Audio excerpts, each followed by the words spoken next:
es suponer que a mí, a mi persona, la hubieran consultado para decir: ¿cómo reformarías vos? Vos solo, vos sin nadie, vos sin ninguna otra idea, vos, para imaginar un nuevo sistema procesal, o un sistema procesal modificado, o qué retocarías del código procesal en general para Latinoamérica, para nuestra provincia, ese desafío. Menudo desafío. Pero lo primero que creo que debería hacer cualquier pretenso reformador es tener un diagnóstico. O por lo menos aproximarse a los paradigmas que quiere desechar. Dijo Ana Clara, el paradigma es un modo de ver la realidad. Que en general las comunidades científicas, tomemos en este caso la comunidad científica procesal y los legisladores de turno, tratan de consolidar. Hay una tendencia, en general, los hombres de derecho conservadores, no nos gustan los cambios, a consolidar paradigmas y a transformar esos paradigmas casi en dogmas. El sistema publicista es un cúmulo de paradigmas que cualquier reformador tiene la necesidad de analizar para saber cuánto de falsedad contiene. No si tienen falsedad, sino qué cantidad de falsedad impregna el paradigma o los paradigmas. Son 10 minutos, así que debo seleccionar muy bien aquellos paradigmas que no resisten no ya un análisis jurídico procesal, sino de la mera lógica. El primer paradigma sobre el que se asienta un sistema publicista es que el juez, un funcionario público, y me disculpan las excepciones que pueden confirmar la regla, va a tener más interés, un suprainterés, mejor y una más intensa búsqueda de la solución de un conflicto que le es ajeno. Él resuelve un conflicto ajeno, procesa un conflicto ajeno y se interesará en la medida que como burócrata judicial le puede afectar un conflicto ajeno. Por tanto, el paradigma de que un juez le interesa más el conflicto de otros que a esos otros ha llevado a que lo dotemos ese juez de superpoderes. Él va a investigar mejor que nosotros. Él va a tener más plazo para investigar que nosotros. Él va a producir pruebas de oficio en cualquier momento, fuera de los plazos que las partes empequeñecidas, enmagrecidas pueden producirlo, y las partes que, cuando ya tuvimos el diagnóstico de que el juez tenía más interés en la solución del litigio que nosotros, cuando se publicó el proceso, cuando llegó Klein, cuando llegó los años 40 o los años 50 del siglo pasado. Bueno, una falacia. Es lo mismo que si nosotros dijéramos: miren, voy a sacar el registro de conductor, y el funcionario que me va a extender el registro tiene más interés que yo en dármelo. A ver, el proceso es una cosa de partes, decía Franco Cipriani. Fue siempre una cosa de partes y será siempre un proceso de partes, donde un funcionario judicial, un burócrata de turno, debe resolverlo y procesarlo. De modo tal que desde nuestra visión, y con ese primer paradigma, ¿yo qué haría? Robustecer el poder de las partes a la hora de procesar y robustecer las garantías de las partes frente al burócrata de turno.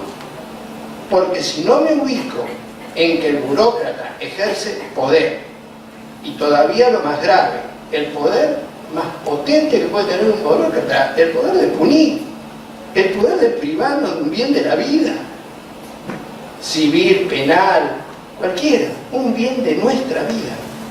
Entonces fuimos dimensionando un monstruo al cual le otorgábamos muchas facultades, grandes facultades, y a la par, para guardar el correspondiente desequilibrio, ennegrecíamos a las partes de sus facultades.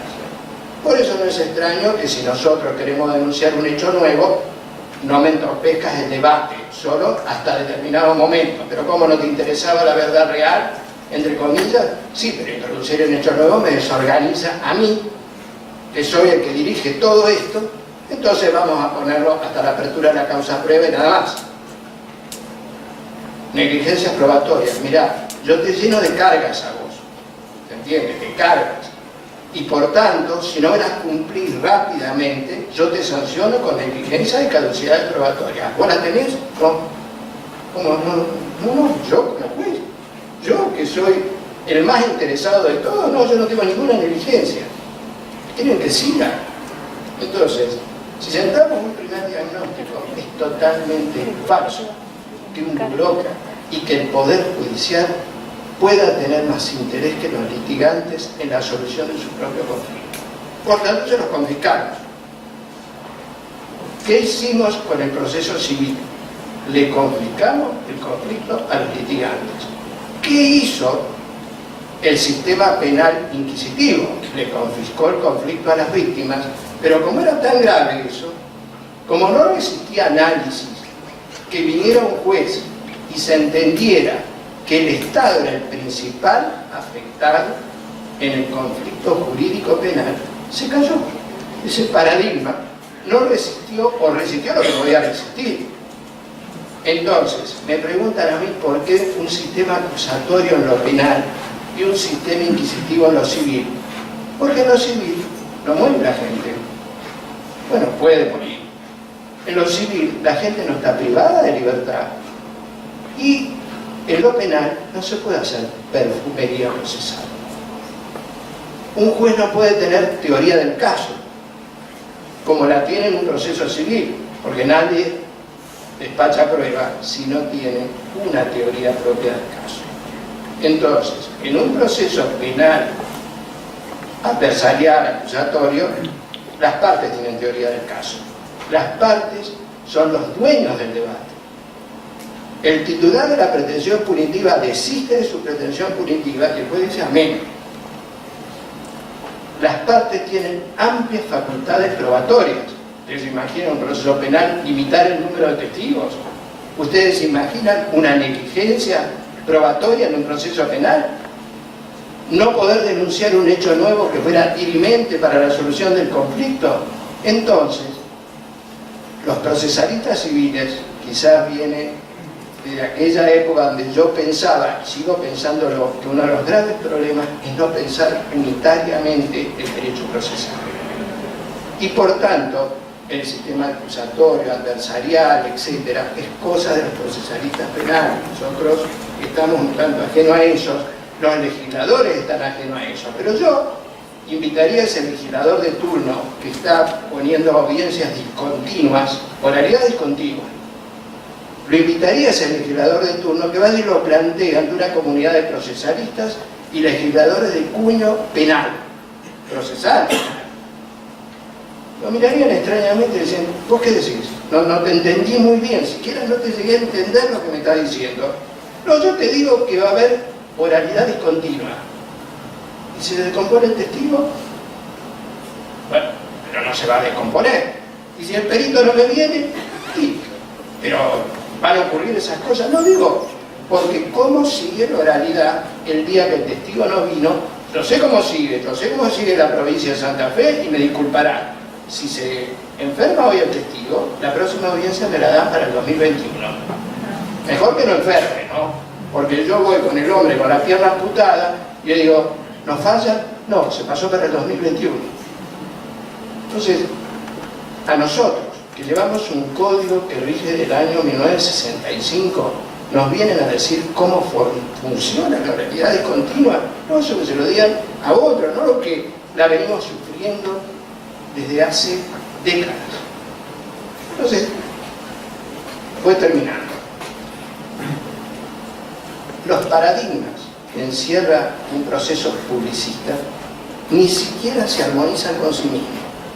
Miren, si yo quiero un proceso que busca la verdad real y descubrir esa justicia del caso concreto, no puedo a la vez, los códigos procesales publicistas están regidos por dos sistemas incompatibles.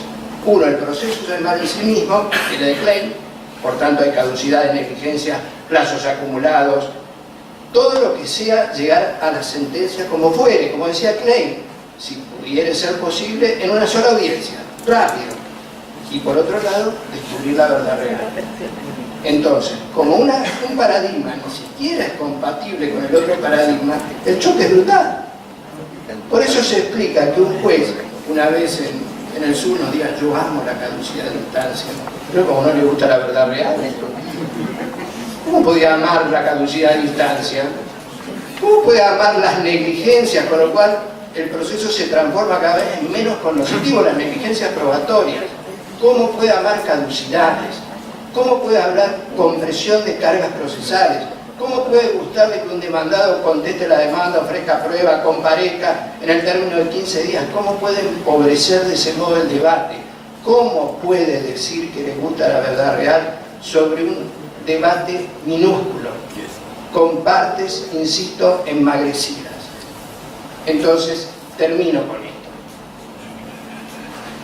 Nuestro desafío es mucho más importante de que lo imaginamos, pero mucho. Si no detectamos los paradigmas y detectados que fuera, demostramos su falsía, por lo menos, si logramos hacer eso, vamos a establecer una cuña potente para saber lo que no queremos. Miren, yo no sabría muy bien lo que quiero respecto de reformar un código procesal. Sí sé lo que querría: modernidad. Antes de hablar de normas, hablaría de oficina judicial y de expediente electrónico. Para ser serio, ¿no es cierto? Para entrar en el siglo XXI y para decir: miren, qué importancia puede tener dar a las partes 5 días para que ofrezcan carga diferenciada de la prueba, cuando no tenemos oficina de gestión judicial y no tenemos expediente electrónico. Cuando la oficina de gestión judicial, estuvimos con Adolfo en Neuquén y nos referían que acortó 1 año los procesos. Y cuando yo, que litigo en Buenos Aires, sé cómo funciona un expediente digital. Entonces, a los legisladores de hoy, de turno, le dijera: miren, las normas, no me ocupo de las normas, me tengo que ocupar de la gestión, y me tengo que ocupar de la gestión en un sentido amplio, de que alguien le establezca la agenda al burócrata, que en definitiva eso es la oficina de gestión judicial. Alguien detectó en el proceso penal que los jueces eran burócratas, por tanto le restaron la agenda, vaya novedad. Y alguien detectó que el soporte papel es propio del miriñaque, lo que fuera. Termino, ahora sí. Tratemos de seguir desafiando esto, porque esto no tiene ni siquiera un sentido de racionalidad. Esto, cualquier reforma inspirada, sin siquiera asentar tus propios paradigmas y detectar los paradigmas negativos, está destinado al más estrepitoso de los fracasos. Y eso quisiera yo haber emitido un mensaje de esperanza, pero es difícil en este contexto. Muchas gracias.